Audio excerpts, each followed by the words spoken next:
Hello friends. इस particular presentation में हम लोग कुछ एग्जाम्पशंस की बात करेंगे जो एमएफआईज को अलाउड है आरबीआई एक्ट 1934 में। इसी एमएफआई क्या है, ये वो इंस्टीट्यूशन है जो एक वनरेबल सेगमेंट को डील कर रहा है, तो ये पूरा प्राइवेट सेक्टर वाला टास्क है। और इसमें एक नॉर्मल बैंक को जो काम करना पड़ता है वो बड़े लिमिटेड से होके काम कर रहा है, तो उनको बहुत सारी रिस्ट्रिक्शन है आरबीआई से। यानी आप एग्रेसिव नहीं हो सकते हैं, आपको डिपॉजिट्स लेने हैं वो बड़े केयरफुली उसको यूज़ करना है, उसकी इन्वेस्टमेंट के लिए गाइडलाइंस आ रही हैं।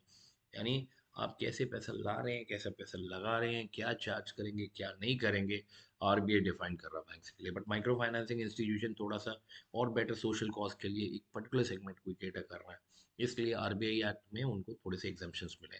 चलिए देखते हैं क्या है ये एग्जाम्पशंस।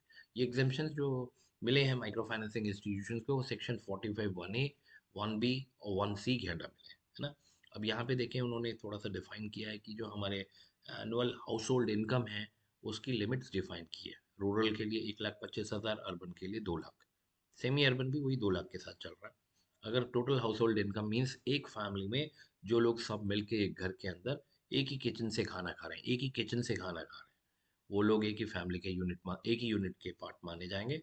और उनकी एग्रीगेट सैलरी अगर या इनकम इतनी है 1,25,000 गाँव में और शहरों में 2 लाख के करीब, तो वो हम इनको जो लोन और फाइनेंसिंग करेंगे वो माइक्रो फाइनेंसिंग के अंडर आएगा। दूसरा कि इनकी जो टोटल इंटरेस्ट रीपेमेंट है और प्रिंसिपल रीपेमेंट है at any point of time does not exceed 50% of their house hold income. इसका मतलब क्या हुआ कि किसी भी एक महीने में, जैसे लेट से आपकी 1,20,000 की इनकम है, यानी 10,000 पर मंथ के हिसाब से आप कर रहे हैं, तो अगर एक महीने में आप 10,000 लेके आ रहे हैं कमाई करके, तो उसमें किसी भी सिचुएशन पे आप 5,000, जो कि 50% है, 10,000 का 50% हुआ 5,000, 5,000 से ज़्यादा की इंस्टॉलमेंट नहीं बनाएंगे। इंस्टॉलमेंट मतलब जो प्रिंसिपल और इंटरेस्ट की रीपेमेंट की बात कर रहा है, ठीक है।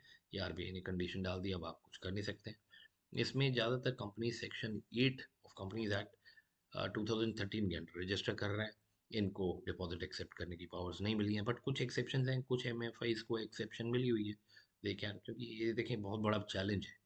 अगर आप पब्लिक डिपॉजिट नहीं ले पाएंगे तो फिर आप चीप फंड्स कहाँ से लाएंगे।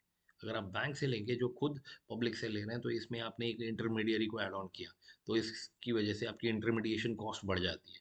और वो आपकी ओवरऑल कॉस्ट जब बढ़ेगी तो कस्टमर को, बेनिफिशियरी को जब पैसा दे रहे हैं, तो आपका लोन रेट जो है वो कहीं ना कहीं अपने आप 23 से 25% के करीब एवरेज जाएगा ही जाएगा, ठीक है। सो इनके ऊपर बात की है। अब यहाँ पे उन्होंने थोड़ा स्पेसिफाई किया कि सेक्शन 45(1)(a) क्या है। ये रिक्वायरमेंट ऑफ रजिस्ट्रेशन है एंड नेट ओन्ड फंड, यानी जो हम फंडिंग रिक्वायरमेंट्स करते हैं कि आपको मिनिमम कैपिटल होना चाहिए तभी आप कर सकते हैं, वरना नहीं कर सकते हैं। इसमें थोड़ी छूट दे रखी है 45(1)(b) में। Maintenance of percentage of asset, जो हम सीआरआर एसएलआर की मेंटेनेंस की बात करते हैं, आपको उसके लिए ऐसे हम माइक्रो फाइनेंसिंग इंस्टीट्यूशन में नहीं ब्लॉक कर रहे हैं आपके एसेट्स को, कि जितना भी मिलेगा आप उसको सारे का सारे यूज़ कर सकते हैं, है ना। नेक्स्ट 45(1)(c), इसमें रिजर्व फंड की बात कर रहा है कि रिजर्व्स बनाने हैं, बिल्डअप करने हैं ओवर टाइम। अब देखें ये क्या है, रिजर्व क्या है, रिजर्व्स एंड सरप्लस क्या चीज़ है। बेसिकली ये वो फंड्स हैं जो आप इमरजेंसी में यूज़ कर सकते हैं। तो हमने यहाँ पे, क्योंकि अभी पहले लेवल पे काम कर रहे हैं, अभी बहुत हमारे मार्केट में एक्सपोजर नहीं है, प्रॉफिट्स नहीं है, मॉडल एस्टेब्लिश नहीं है, एक्सपेरिमेंटेशन स्टेज पे है, तो हमने इस वजह से रिजर्व जो क्रिएशन के ऊपर जो चेक लगा रखा है फॉर बैंक्स, वो यहाँ पे इनको थोड़ा सा एग्जाम्प्ट किया हुआ है। सेक्शन 45 जो एमबी है, उसमें आपके पास power of bank to prohibit acceptance of deposit and alienation of assets. अब यहाँ पे देखें, यहाँ पे हमने बैंक्स को तो परमिशन दे रखी है कि आप डिपॉजिट ले सकते हैं। और ये बट माइक्रो फाइनेंसिंग इंस्टीट्यूशन को हमने इस तरीके से पावर नहीं दी है। वो डिपॉजिट रेज नहीं कर सकते हैं, उनको या तो यानी मार्केट से, बैंक से बोरो करना पड़ेगा, या स्पॉन्सर्स ढूंढने पड़ेंगे, या प्राइवेट इक्विटी लानी पड़ेगी, या आप अपने पैसे से भी इनिशिएट कर सकते हैं, ठीक है। स्मॉल अमाउंट से भी करेंगे तो चलेगा, कोई प्रॉब्लम नहीं। बट पॉइंट ये है कि हम आपको पब्लिक को इमीडिएटली आप, क्योंकि आप रिस्क में डील कर रहे हैं, तो पब्लिक को नहीं अलाउ करेंगे कि आपके अंदर वो इन्वेस्ट करे डायरेक्टली, है ना। बट ये अभी नहीं तो कभी रिसेंट में ये करना ही पड़ेगा, क्योंकि जब तक आप इसको कम्पिटिटिव नहीं बनाओगे तो इसमें कोई आना नहीं चाहेगा। और फॉर सेक्शन 45(m)(c) में power of bank to file winding up petition, आपने इसमें भी उनको एग्जाम्प्ट कर रखा है कि लाइक बैंक्स अपनी वाइंडिंग अप खुद नहीं कर, ठीक है। सस्टेनेबल इंटरेस्ट रेट की बात हो रही है, जो इंटरेस्ट रेट है वो आपके एवरेज इंटरेस्ट रेट ऐसे रहने चाहिए कि लोग सस्टेन कर सकें।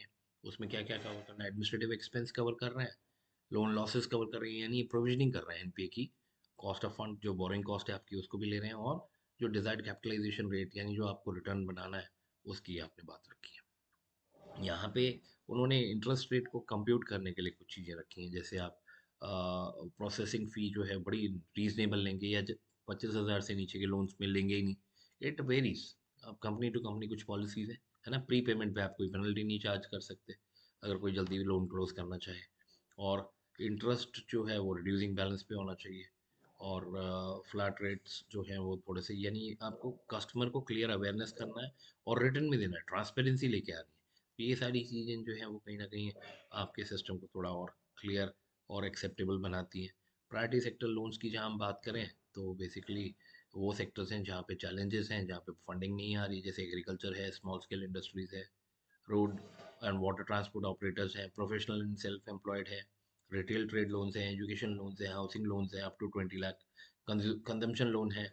उसमें कंजम्पशन में हम इमरजेंसी मेडिकल असिस्टेंस की बात करते हैं, जिसके बिना आप सस्टेन नहीं कर पाएंगे। इफ प्रेजेंट में नहीं आप सर्वाइव करेंगे तो फ्यूचर में कैसे, तो इसलिए कंजम्पशन लोन को भी हमने प्रायोरिटी सेक्टर में कोट किया है। और फिर SC ST माइनॉरिटी ग्रुप्स के लिए जो रिजर्वेशन है उसकी हम बात कर रहे हैं कि उनमें लोन में उनकी रिजर्वेशन, और एनी अदर सेक्टर जो time to time RBI define करता है।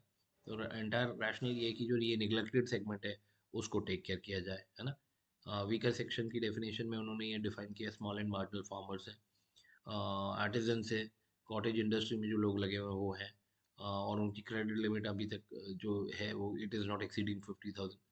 बेनिफिशियरी ऑफ स्वर्ण जयंती ग्राम स्वरोजगार योजना, ये सेल्फ एम्प्लॉयमेंट को प्रमोट करने वाली स्कीम है।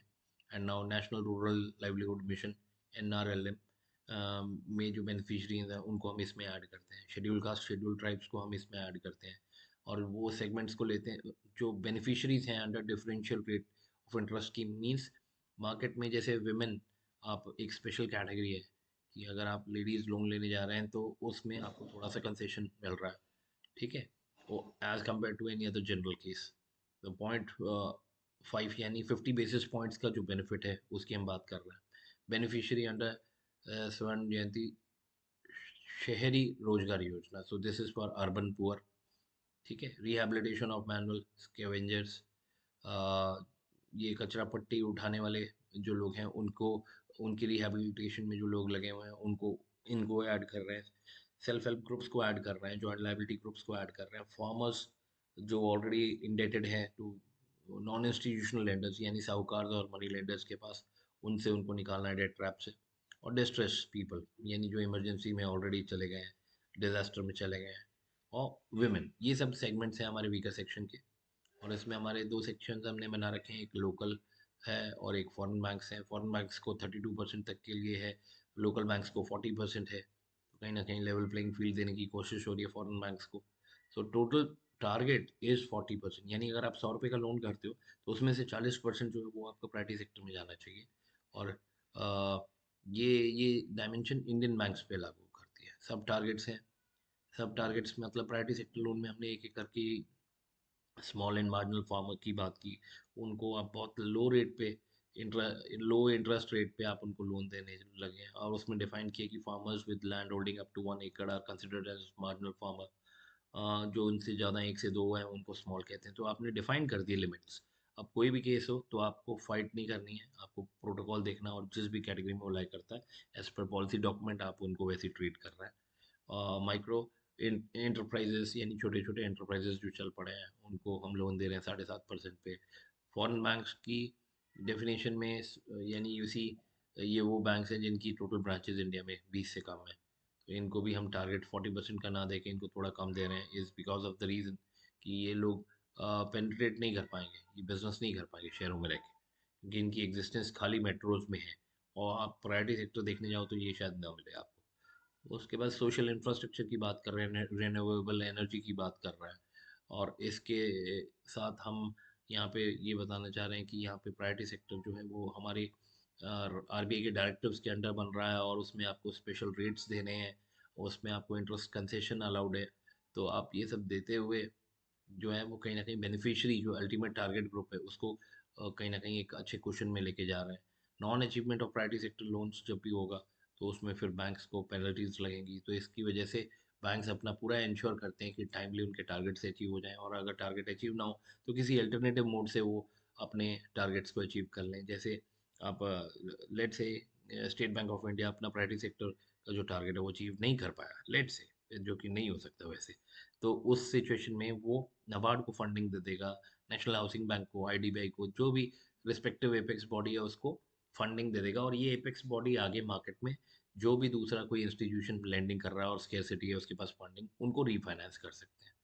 तो इसमें उन्होंने एस सी एस टीज़ के बारे में मेंशन किया है कि स्टेट स्पॉन्सर्ड जो कॉपरेशंस हैं for promotion of schedule caste and schedule tribes, इनको भी प्रायोरिटी में रखने का है बैंक को। देखें, जब भी आप किसी को ये लोन को रिजेक्ट करते हैं तो आपको रिटर्न में देना पड़ेगा, तो इसका मतलब rejection are not easy. Agriculture sector का इन्होंने डिफाइन किया, प्रोफेशनल एंड सेल्फ एम्प्लॉयड के बारे में इन्होंने कोट किया, एजुकेशन लोन के बारे में बताया कि इंडिया में और बाहर दोनों में डिफरेंट लिमिट सेट की हुई हैं। प्रायोरिटी हाउसिंग लोन के बारे में उन्होंने कोट किया है कि कंस्ट्रक्ट करना है, रिपेयर रेनोवेट करना है, या अपने रिहैबिलिटेशन प्रोजेक्ट में लेके आना है। ये सारी चीज़ें हैं, देखिए आप, ये सारी चीज़ें जो हैं वो कहीं ना कहीं आपको प्रायोरिटी सेक्टर लोन डायमेंशन के ऊपर बात करवाती है। चलिए, थैंक यू।